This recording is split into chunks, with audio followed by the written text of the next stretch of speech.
지난 2014년과 2017년에 북한 무인기가 우리 측으로 넘어와 여러 군 시설을 촬영한 것으로 확인돼 큰 논란이 됐습니다. 이미 수년이 지났는데도 이를 막기 위한 우리 군의 대응 체계는 여전히 크게 부족한 것으로 드러났습니다.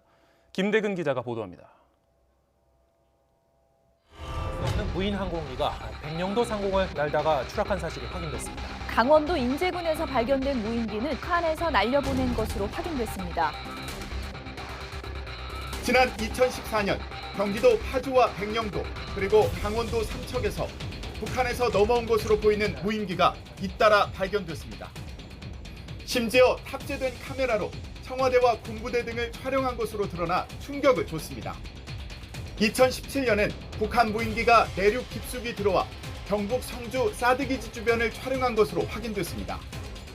즉각 우리 정부는 정전협정 위반이라며 규탄했습니다.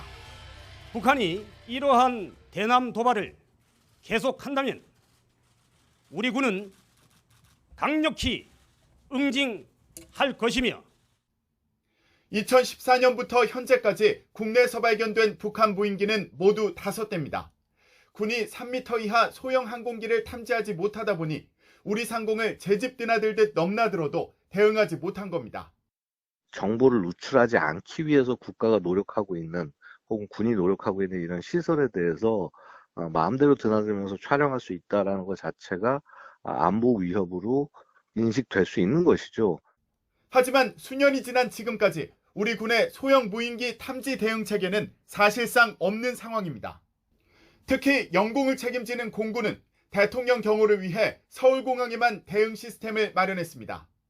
최근엔 드론 비행도 많아져 공군기지와 부대 인근에서 포착된 무인기 비행도 매년 10건에 이르지만 나머지 공군기지에는 2026년에야 시스템이 도입될 예정입니다.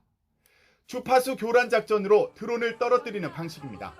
그런데 이 방식이 오히려 공군 전투기 운항에 지장을 줄 수 있다는 우려도 있습니다. 드론을 포획하거나 레이저로 격추하는 등 특단의 방식이 도입돼야 한다는 지적입니다. 첨단 핵심 장비를 다수 운용하는 공군이지만 무인기 옆에는 무방비로 노출되어 있습니다. 우리 공군 기지에 최적화된 안티드론 체계 구축이 무엇보다도 시급한 실정입니다. 갈수록 소형화돼 가고 있는 무인기와 드론은 현대전을 상징하는 핵심 전략 무기입니다. 하지만 우리 군의 대응 전략은 아직도 과거에 머물러 있습니다. YTN 김대근입니다.